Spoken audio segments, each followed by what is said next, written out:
All right, guys, welcome to Wesicon. This is the Beam & Builds TJ. This is honestly one I wish we had the channel for when I was building it. I think it would have been a lot of fun. But we're going to go over a full top to bottom review, all the cool stuff I've done, tons of work I've put in, tons of work my whole family has put in, really. So we're going to go over it top to bottom, show it to you guys. So the Wesicon started life as a previously wrecked salvage title black TJ with bright red Jurassic Park doors that couldn't steer worth a damn.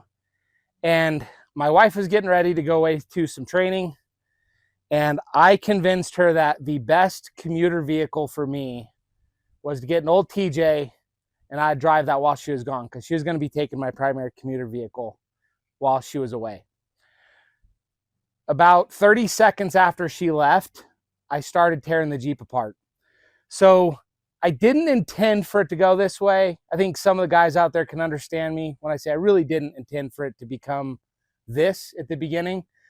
So it started out with it wouldn't steer. It was all over the road. And I knew there was like a traction or a track bar problem or something like that. So I'm like, okay, I'm just going to get under this bad boy.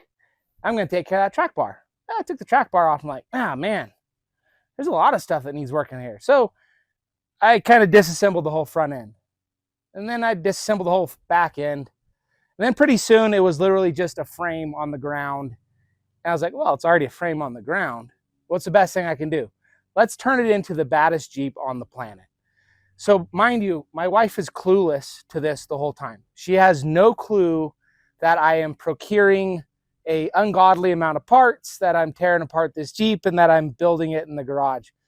And what's funny is I'd love to share pictures with her, but I thought she would kill me. So she just kind of came home to it as a surprise when she got back 3 months later. So this is a labor of love. It actually took me probably close to 3 years to finish. When I first started the Jeep, it was going to be a traditional 6-cylinder Jeep, going to keep the manual transmission, going to keep the stock transfer case, just do a mild build with some custom suspension. Well, you guys will learn as watching this channel that mild isn't what I do. I suck at that. So it started as that. And then about halfway through the suspension design and build, I decided we're going to go crazy. I wanted to use these tires. So the whole build was based on these particular tires. And to make these tires work, I knew the 6-cylinder and the stock transmission, stock transfer case wouldn't work. So it snowballed from there. We decided to put a big LS in it, and we'll go through kind of the whole powertrain in a minute. Just wanted to give the backstory because I think it's pretty fun. We're going to start up front. You'll see literally everything on this Jeep is new or modified. There's literally not a stock part left or a factory part left. Everything's been changed other than the tub. So start up front. This is a Genright bumper. There's going to be a hodgepodge of stuff, but you're going to see a lot of Genright. I think Genright does a really good job with their products, and they're really well built, and they test the living crap out of them, so I trust that they work. I would love to have a Warren winch. If anybody from Warren is out there and you want to send me one, I'll happily put it on here for you. However, I have had amazing luck with the Apex Badlands. I actually have one on here, and I have one on my trailer. They're extremely strong winch for the price. You get all the goodies and upgrades you get in a lot of the higher end winches for an extra charge for free. It's gotten me out of every jam I've ever been in. Plenty of pulling power. I have no complaints. So I would definitely recommend it as a budget friendly option. I'm all about spending money where I feel I need it, but this is plenty of winch for me. We got the eBay special projectors. I love having good lights. These are great lights, but I don't see the reason to spend $600 or $800 on a set of lights. These are eBay specials. We are running the eBay special light bar as well. I don't care what you say, like this combination of lights is incredibly bright. We have run trail runs at night and I will blind you. I'll catch bushes on fire. And one other thing we have lighting wise is rock lights. So I actually run rock lights everywhere I think I'm going to need light at night. So I actually have a rock light. We'll go into this more when we go underneath, but I have a rock light here, and then I run rock lights in every fender and underneath my rock sliders. That way we can see the full periphery of the Jeep when we're running at night. Okay. We already talked about our high quality eBay headlights. We also have very high quality eBay rock lights. I don't care what you say, they work really, really good. I use them all the time. They're ridiculously bright and haven't burned out yet. So I love you, Rigid, and all those fancy light companies, but these work for me. So I'm gonna keep using them unless somebody wants to give me some for free. So we'll keep walking our way around here. The whole build is based around these tires. These are 43-inch Mickey Thompson Baja Pro X. These are a sticky compound. They're just starting to get rounded over really, really nice. They are an amazing tire. I feel like they're better the more you use them. As you start knocking off the tread blocks, they've been getting better and better. But they flex really, really well. The sidewalls are nice and soft, so they conform to rocks really well. These are a 17-inch KMC Tank Beadlock.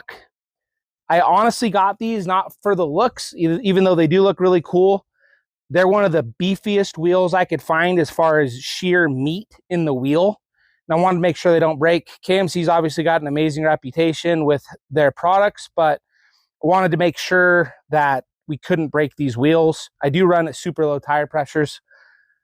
We have a power valve in here for the power tank. If you guys are doing big tires, having the power valve, being able to, you know, air down extremely quickly, air up extremely quickly, super important. We use Yukon hardcore hubs. They're basically always locked. I didn't want to do a drive slug just in case I had to do some street driving. But the coolest thing about the Yukon hardcore hubs is, unlike the Warren hubs, when they fail locked. So you can still get out of a jam. They'll always fail locked. So one of the biggest benefits. We are using Radflo 14-inch coils front and rear. I would tell you the spring rates, but they literally change every time. So when I tell you what they are, they'll probably be different next time. But I think this 200 over a 250 right now on the front, and same on the rear. But 14-inch, I do run a 14-inch top coil, a 16-inch bottom coil to fully extend the coil out. A lot of people do that. We're running locked off-road bump stops. I run these right at about 175 PSI of air pressure, nitrogen pressure. The front shock hoops that you see here, these are Genright. Most of my suspension components came from Genright. Front fenders are Poison Spider High Lines. These are a narrow style. I love these fenders. Like, I can legitimately jump up and down on these and they will not budge. Extremely strong fenders. And I gotta say, like, this beautiful paint job is done by my daughter, Christiana. I just kind of asked her out of the blue. I'm like, hey, you're really artistic. You want to paint my Jeep? And she agreed. And she legitimately prepped the whole surface, masked everything off, and she did an incredible job. The beauty of this style of paint job, this is the Rattle Can Special, is when I mash this thing up against a rock, which happens quite frequently, I sand it and I spray it again with the exact same spray paint, and voila, it looks amazing again. We decided to go Wesicon. I can't remember. I'm pretty sure one of the kids decided that it was going to be Wesicon, so that's what it was named. We use a Genright louvered hood. If you guys aren't running a louvered hood, you should be. Louvered hoods let out a lot more heat. And you already noticed I don't run a fender liner. The whole point is to try and get some air to go through the engine. I don't run in deep mud. I don't have any concern about the engine getting covered in mud. I am more concerned about when we're running in 100-degree temperatures that I can get some airflow through and try and keep this thing cooled down. All right, moving around. We do run armor pretty much everywhere. These are Genright boat sides. So one of the things, most rocker panels come down like this, so rocker guards. The problem with that is this sharp edge, when it's like this, gets caught on everything. So Genright came out with like a mini boat side. You do have to, I will say, gently massage the body panels with a hammer to make this fit. But once you have it, this slides really, really nicely on the rocks. And like all Genright products, super well built. These are some eBay special doors. I can't remember who makes them. They work good though.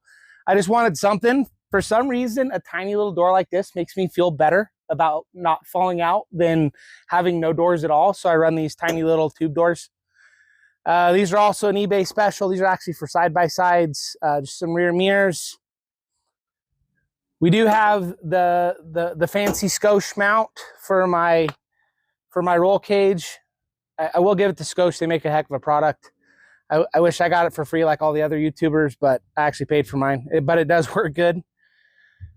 We'll go in the interior in a minute. So, Genright armor all the way around. This is their extended corner armor. I did it in a comp cut style. It's not like full comp cut, but close enough. So, I knew I would be laying this thing onto rocks. This is a hardcore rock crawler. So I knew I'd be laying it down on stuff. So I wanted some body protection, not because I'm super concerned about how pretty it is, but I'm more concerned that rocks get into this thin sheet metal and it stops your forward progress. So when you use this thick plate, even though you're adding weight, which sucks, it makes it where you can lean over against rocks and just slide. It makes things a lot better. We do reuse a Genright rear sway bar. I did not have that at the beginning. With how tall this thing is, it swayed really, really bad. And on side hills, I did not feel comfortable. So I decided to add on the Genright rear sway bar. We don't run a sway bar in the front, and I absolutely love it. Doesn't impede the flexibility at all. It just provides some good stability for side hilling and when you're driving on the road. Okay, moving around to the back. We have my Boss audio.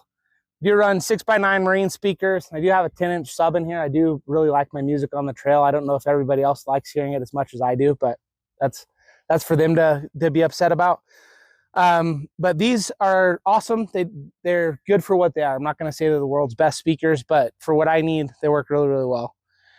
We do run a 15-pound power tank. I prefer power tank over having a compressor. They're way faster. It's easy to fill. They last forever. We have SFW fluid carrier. This guy's on eBay if you want to find his stuff. They're very well made. I've beaten the living crap out of that and it just keeps holding up, so can't complain. This shelf is made by a company called Hook Off Road. Very affordable and it's crazy, crazy beefy. The thing I like most is it has these slats on the bottom and on the sides, which make it really, really easy to get straps in here so you can strap down a cooler or any of your camping gear, whatever you're doing. So we use Swag Off-Road rear tailgate drop. They did it right with the CJs. They did it wrong every other, all the newer generations. I got to have a place to make a sandwich. It is paramount to me that I can make a sandwich. So Deb was asking me why I had to make this drop down. Legitimately, it is for sandwiches. When you're on the trail, you don't want to make your sandwich in the dirt. I want to make it on my tailgate. That's why you have a drop down. So it also makes it convenient if you got to hop up in here. Like I'll hop on here to strap everything down. It is plenty strong. Swag Off-Road if you guys want to get one. So I use this tactic drawer. I won't say it's crazy beefy, but it works for what I need. This Jeep doesn't have a top. So I like that I can lock my tailgate and I can lock this box. So in this box, I keep quite a few valuables. So this has got my full tool rollout. And I keep some spare parts in here. So this is kind of like the emergency kit for me. So each one of these bags represents a different setup of toolkits. I recently got a Carnage welder because I had a break on the trail where I needed a welder and I had to take up a generator and a welder and it was a terrible day. So we went and got the Carnage welder so that won't happen again. I have all my air stuff for the power tank in here, my air up, air down supplies. But this is kind of like the, oh crap, I had a mistake drawer. So if this is open, it's normally a bad day for me. But I believe in being prepared. And honestly, I use the stuff in this drawer more for other people than I use it for myself. In the spirit of off-roading, you should be helping your fellow off-roaders. So I do keep a lot of tools in there that aren't even for this Jeep. I could make a much smaller toolkit, make my Jeep a little lighter, but I'd rather have the capability to help my fellow wheelers when they need it. This rear bumper, if you want to call it that, it's 1/4-inch plate, it's Barnes. The reason I like it most is I actually plug welded this thing. So it's bolted on the ends, but I actually plug welded it in a few spots. So this is welded to the subframe of the Jeep. That way when I'm doing pulls from the rear, this will never ever bend. It's incredibly strong. Rear fuel tank, we'll go over kind of the undercarriage in a minute, but Genright rear fuel tank, it's scalloped to allow for the big axle in the rear to be able to be stretched. We are running a 7-inch rear stretch and a 7-inch front stretch on this Jeep, so a total of 14 inches of extra wheelbase. Quick release fire extinguishers. If you guys don't run fire extinguishers in your rig, you're wrong. Like, you need to have a fire extinguisher. Unfortunately, no matter how well you build it, crap happens. You need a fire extinguisher. I actually just caught my other truck on fire the other day because I was trying to torch off a bolt, and let's just say it came in handy. I do keep my recovery gear right here handy, so I have recovery straps, recovery ropes. I keep those just kind of sitting here. They never fall out. Even if you get it tipped up on its side, they're kind of shoved in there so they don't go anywhere. In all of my vehicles, everything I build that's going to be sitting for any period of time or is more performance oriented, I run a master disconnect switch. So if I flip this, no matter what, it'll turn off every single piece of electrical in the truck. This is really good in case of a fire, but honestly, I do it because these vehicles sit for a long time. And when you kill the switch like this, it makes it to where you don't have any parasitic draw on the system, which helps a lot to make sure your battery doesn't run down. So I run a really good AGM battery in this, but it'll still run down over time. So I just keep this disconnected, keep a battery tender on my battery. It just helps save things. This is my eBay special version of a Switch Pro. In my opinion, works just as good, has the same relay control box. I actually mounted all the electronics inside of here. But this controls my radio, my GPS unit, my speakers, my light bars, my rock bars, bumper lights. Like, this has everything on it. I use a winter shifter. I don't like having to worry about springs or anything like that. If you're going to be into anything hardcore and you're using like a TH400, winter shifter is absolutely the way to go. We do have a reverse manual valve body in this, so you see this is numbered a little different than normal. We go up instead of down, 1, 2, 3. We run an Atlas in this, so we have twin sticks. The twin sticks do all kinds of cool stuff. Like, I could run this like just in front wheel drive, like a Honda Civic if I wanted to. It doesn't work so well. It doesn't give you better fuel economy, speaking from experience. But you can lock it in, you know, both locked in, just front, just rear. The main reason that's cool is you can do what's called a front dig with an Atlas transmission. So basically what I do is I lock in only the front, and then I'll pull my e-brake back here and it'll lock the rears, and I can turn all the way left or all the way right, and it'll dig me, and I can turn in almost the radius of the Jeep when you got to make a really tight turn on a trail, which is super useful. And then I'd be remiss if I didn't point out our mascot. My daughter gave me that and said it always has to be in the Jeep, so I gave him a zip tie seatbelt. Now he lives in the Jeep forever. We use a speaker, so I like the speakers in these rugged radios. They're actually pretty good, but this thing's pretty loud. So I use this aftermarket speaker. It's a rugged speaker. It's waterproof. It works really, really good to be able to hear trail commands. Normally when you're running with a group, you'll have a channel that everybody's on. It just makes it easy to communicate. Around this is like a, I don't know, $50 little GPS driven gauge. It gives you GPS speed, which I don't use because I have it on my digital dash. But the thing I like is it has an incline meter and a tilt meter. So I actually kind of know when this thing starts getting really, really tippy. And I can look and be like, oh, I'm at 35 degrees. I better do something different because I'm going to flip this thing over.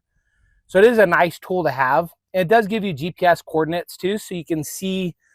So let's say you're going to a specific set of coordinates on a map. This will actually tell you your GPS coordinates, which is kind of useful.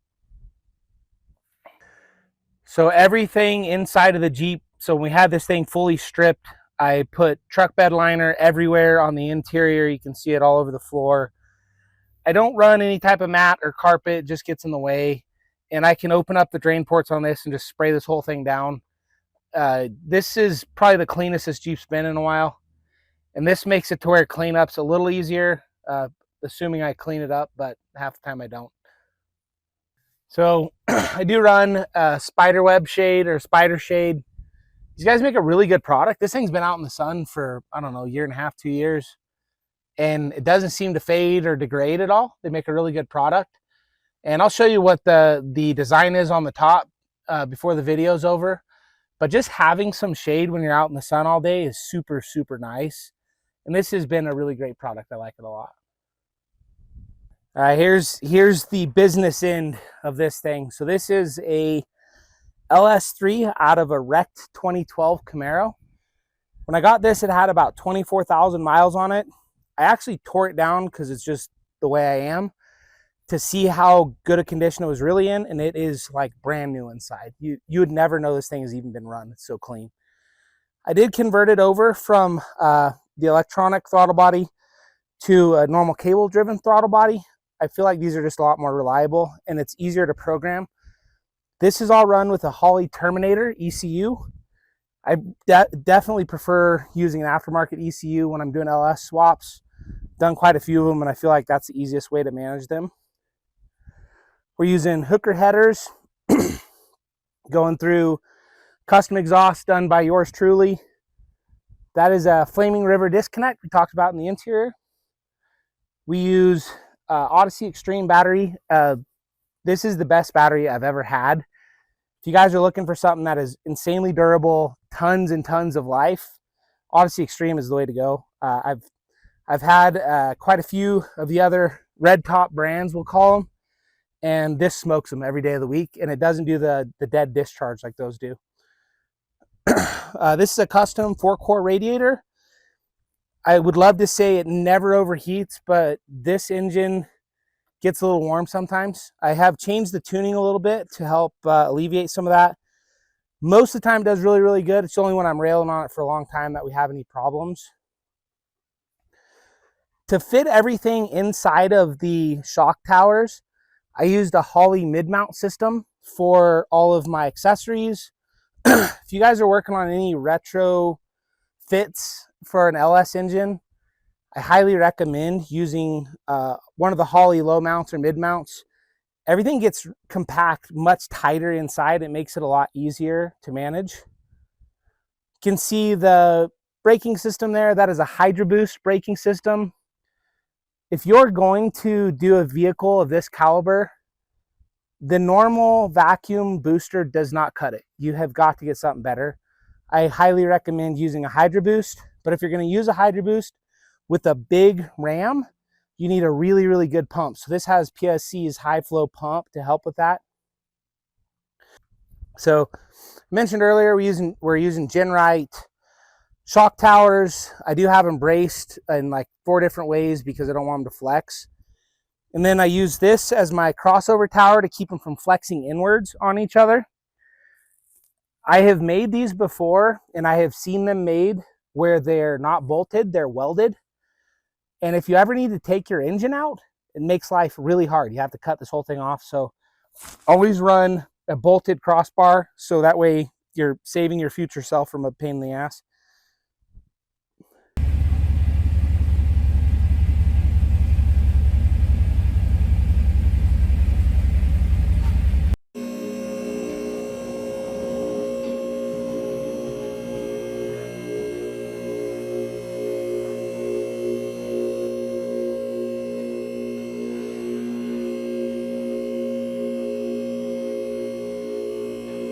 All right, guys, took you on the tour of the top side, which is cool. You know, we can say cool paint job, looks pretty neat, but let's be honest, if you're a guy like me, what you care about's underneath. So we're gonna take you on a little tour of what really makes this thing go. And won't be as clean, apologize. This is the business end, it gets a beating. So you're gonna see some wear marks and some scuffs and some scrapes, but we kind of wanna show off what's underneath here. So start at the very back. This is a Genright Crawler tank. Genright tanks, they're expensive, but I'll tell you what, they're the best. So they make it to where you can use a normal stock pickup. They're all aluminum, TIG welded. The welding looks amazing. One of the things I love about Genright is all their tanks have a skid plate that comes with them. You can hear that, super thick steel. And this thing is designed for rock crawlers. So you can see it slopes upward towards the back. So when you fall off a ledge and you hit this thing, you slide right off. It actually helps get you off the rock. Where if you have a flat skid, you might get an extra few gallons of gas, but that flat skid hangs you up. It'll actually keep your wheels off the ground instead of being able to just pull off and drop off the ledge. We have Sterling 10.5 rear axle. This is out of a 2002 Ford F-250. I wish I would have gotten an 05 and up axle. I happen to have these already available to me, so this is what I used. So aux lockers, I can't say enough good about aux lockers. I'm kind of upset that in the industry you guys don't see them a lot more because they are freaking bulletproof. They make an amazing product. They only have a handful of axles that they actually support, but if you can get one, they come with a bulletproof diff cover. These things are cast. They are super, super strong, super thick. And the locker is actuated by a cable. So all of them use a cable to actuate. So you can get an air system to actuate this cable, or you can get an electric system to actuate the cable, but they're always cable driven. This one is actuated by electric, so they're just like any electric locker. I can flip on a switch in the cab and arm them or lock them, or unswitch it and turn it off. The reason why this is really, really important to me is lockers fail on the trail. And when they do, your day's done. You might as well just pack it up and go home. What aux has done is they actually give you a bolt. So if this cable breaks, your actuator fails, whatever it is, you can put a bolt in here and this thing will act like a full spool and you can still enjoy your day. You're just full locked the whole day, which I don't care about. I'd rather run full locked all day and deal with some steering issues and get to have fun for the rest of the day and then fix my cable when I get back home at the end of the day. So aux, you make a great product. I did pay full price. I'm not sponsored, but aux makes a hell of a locker. I highly recommend it. So we use Artec for all of our trusses. We did do welds for the housing to the center section. These tend to rotate. Sterling 10.5s have a bad tendency of rotating in the housing. You can see that they're only held in with these little rosette welds. So I do a full weld pass on the outside, and then obviously I full weld the truss. That keeps everything in place. My shock mounts, I try and keep up as high as I can. So when this thing's on the ground, it's almost flat. Obviously it's fully flexed out right now, so it looks like it's going down. But I try and keep this as flat as possible so there's as little things to hang up on rocks as you're wheeling. Brakes are nothing special. These are stock replacement 1-ton brakes, new calipers. I do run limit straps. If you guys are doing this, you're going to pay the money for really expensive shocks like this. Run a limit strap. The limit strap is going to save your shock from getting destroyed. When you're going super slow, it's probably not a problem, but when you start really ramping things up and this is flexing out or you accidentally jump it, not that I've ever done that on the dunes, but when you accidentally jump it, it's really nice to have these to protect your shocks. And then that being said, I also run a full bump stop. I use Locked Off Road for my bump stops. And these are just my bump stop pads. Everything is measured to where about a 1/2 inch to inch of travel left. It prevents my shocks from bottoming out either direction. So the limit straps keep them from going full extended and the bump stops keep me from going full compressed. All right, so moving forward here. We're using the Genright off-road rear sway bar. It's a really cool system, works very well. And then this is also a Genright off-road triangulated 4-link rear suspension system. They really did a great job with the geometry. It's one of those things, you don't have to math it too much. I run right in their middle hole, but the uppers are adjustable. So you can see I have 3 holes for adjustment to change my anti-squat numbers if I need to. The middle holes worked really well for me, so it's not not trying to flip me over backwards too bad. We use Tom Woods for all our drive shafts. Tom Woods is here in Utah, just like me. They make a hell of a product. I highly recommend them. It's probably one of the only ones I feel comfortable recommending for hardcore off-road use. Just a hooker, straight through, stainless muffler, nothing special. I don't want to be overly loud on the trail. I have muscle cars and stuff that I like to be loud. But when you're in a Jeep all day, sometimes we're on the trail 10 to 12 hours, the droning of a glass pack or a straight through muffler can get really annoying. So this is a milder option. This is a Genright belly up skid. So it's not a full flat skid. I had trouble fitting a full flat. So this is raised up about 2 inches and it is boat sided. You can see it here. This works really, really well. Like everything else Genright, it's super beefy. This engine skid is from Barnes. They did a really good job engineering this. It keys in off of your engine mounts, the bottom side of your engine mount. And it just so happens that it'll actually key in on this Genright skid plate as well. If you have the stock 6-cylinder on your TJ still, Barnes gives you this really cool access door to change the oil. Unfortunately, I have an LS in here, so now my oil drain plug is over here. So I actually have to use a funnel to get it out so I don't make a huge mess, but I'll happily take the extra pain in the butt for the fact that I have protection against this aluminum oil pan that's in here. It's a common thing that gets damaged. So up here, we run a TH400 transmission. This is a built transmission, reverse manual valve body with engine braking. So this will not shift unless I tell it to shift. So if it's in first gear, it's in first gear. If it's in second gear, it's in second gear. You have full control. And when you order your transmission, if you're going to be a rock crawler, you want to tell them that you need engine braking. So by default, your transmission isn't going to come with engine braking. And unless your transmission builder knows what you're doing, they're probably not going to put it in. So I use a reverse manual valve body. So as I tap my shifter down, it'll go first to second to third. The reason I do that is so when I'm in first, I can go, I have a non-gated shifter. So when you're up on an incline, let's say you're climbing something real steep and you get tippy and it wants to go over backwards, I can slap from first to reverse in, you know, not even 2 seconds, 2 milliseconds. So I can slap it from first to reverse and slap the nose back down so I don't go over backwards. So when you use a non-gated shifter and a reverse manual valve body, it gives you that option. So that's why I do it that way. All right, so Tom Woods drive shaft in the front. You can see this thing is doing some self-clearancing. It does hit my upper link just ever so slightly when I'm at full articulation. It's not bad enough for me to worry about, so we're just going to keep running it. It'll eventually make itself fit. We're running 2-inch lowers, front and rear, 1/4-inch wall, 1 3/4-inch uppers. We run true Johnny joints, front and rear. We're running the Atlas transfer case. This is tried and true in the off-road world.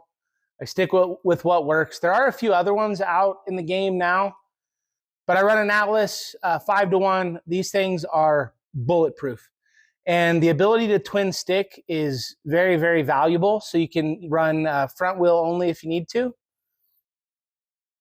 All right, so we're running Dana 60 front. This is also out of a 2002 Ford F-250. So I did not have access to the 05 Plus, which hurt me later on. I would have loved some crane knuckles, which you cannot get for these. But we'll go over what I did instead. So we're running a Genright 3-link setup under here with a Genright track bar.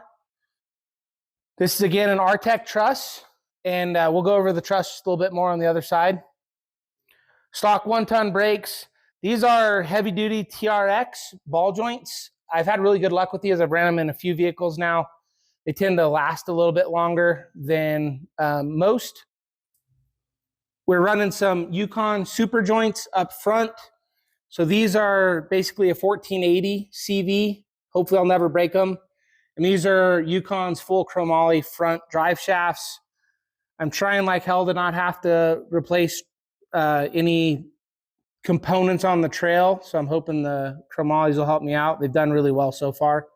And these 1480 joints, they barely fit in here. It makes servicing a little hard, but they're amazingly strong.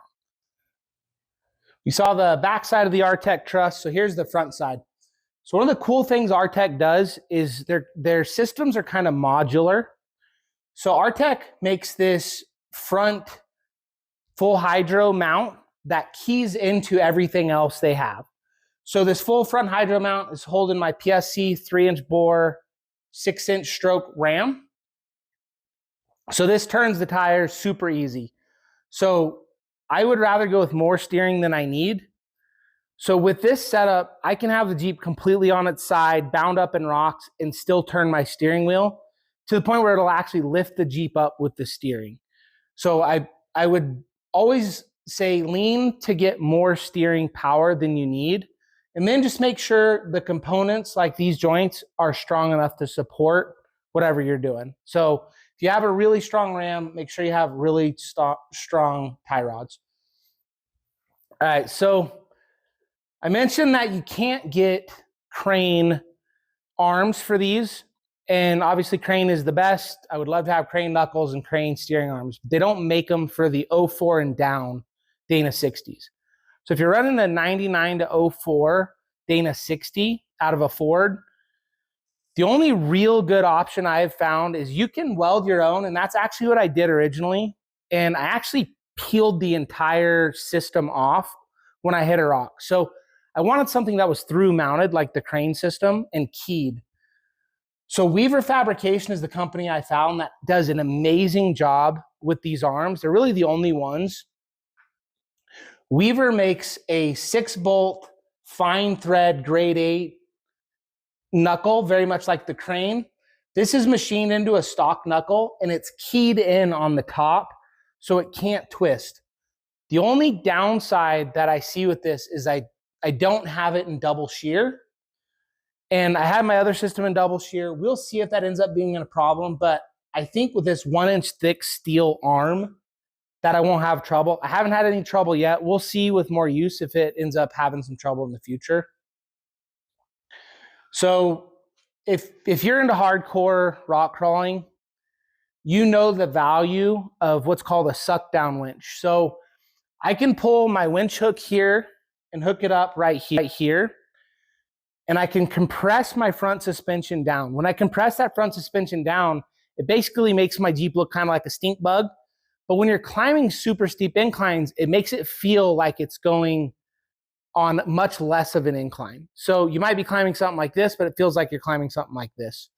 So that helps tremendously in the stability of the Jeep. So when you have a tall Jeep, big tires, lots of horsepower, you need to do something to combat its desire to roll backwards.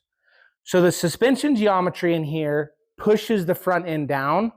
With this suck down winch, it makes it to where I can climb much steeper obstacles without going over backwards.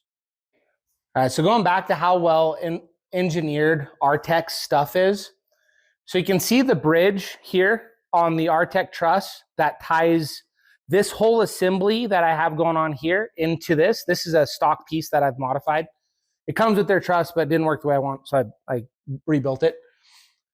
And then they have a track bar mount that you can get that keys into everything they already have. And then I use a Genright. This is a Genright track bar. It doesn't come bent like this. I had to kink it so it would clear my pumpkin on the front diff. But you can see how beefy this whole system is. It is, you know, I added some extra bracing and you do have to weld it all, but this is a very well engineered piece. I have smacked this wheel on a rock doing like 25 miles an hour that I didn't see, sheared off my knuckle, and it didn't even touch this bar. Like it didn't hurt it at all. So it goes to the strength of how well engineered this piece is or how strong this piece is. We run rock lights in the front, right in front of the front axle.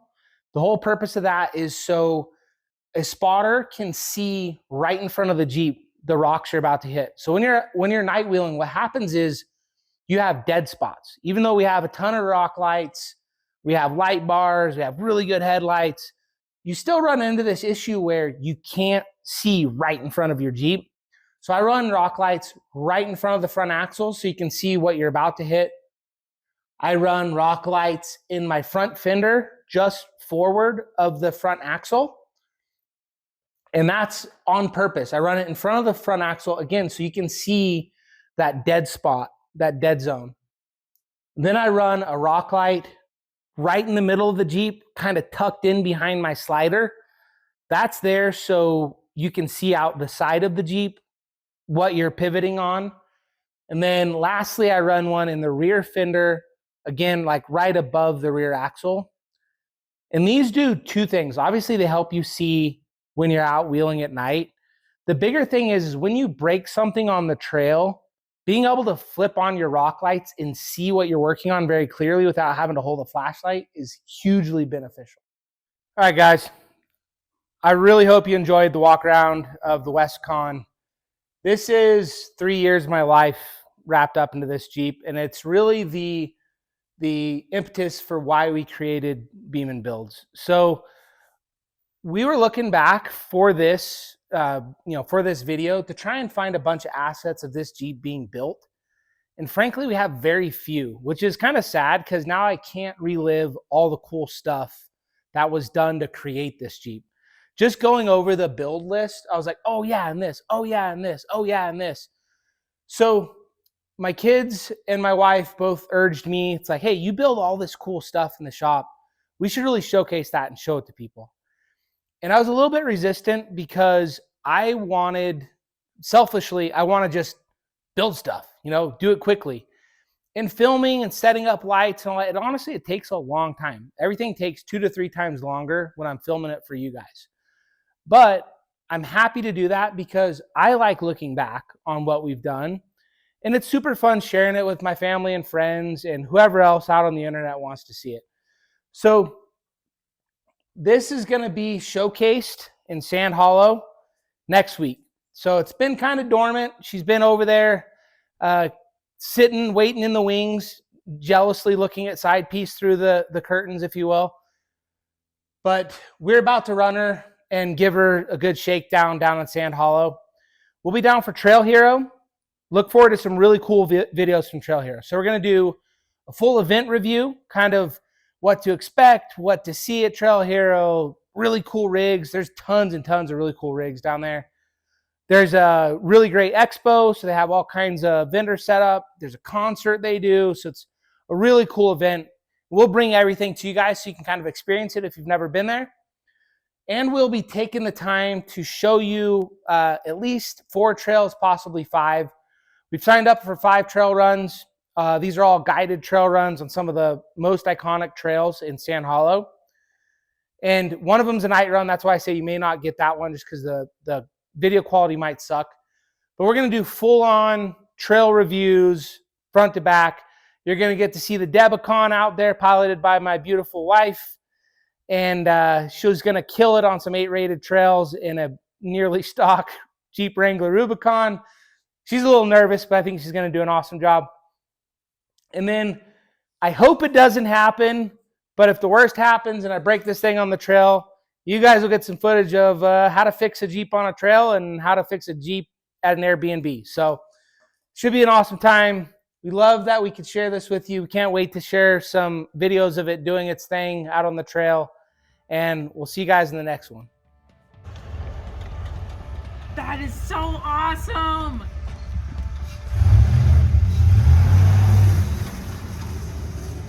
Wow!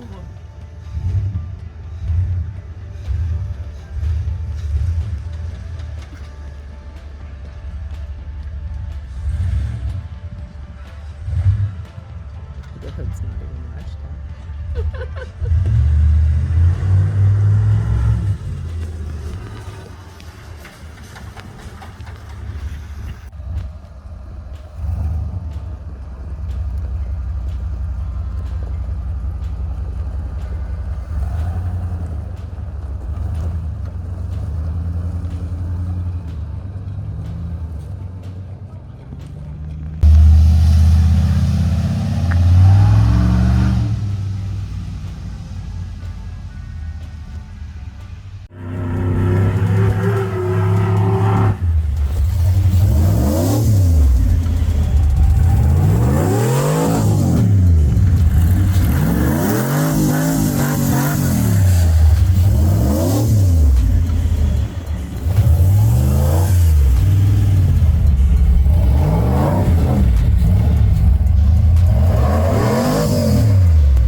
So shoot, you think we should tell them that this is the cleanest it's been probably since I built it?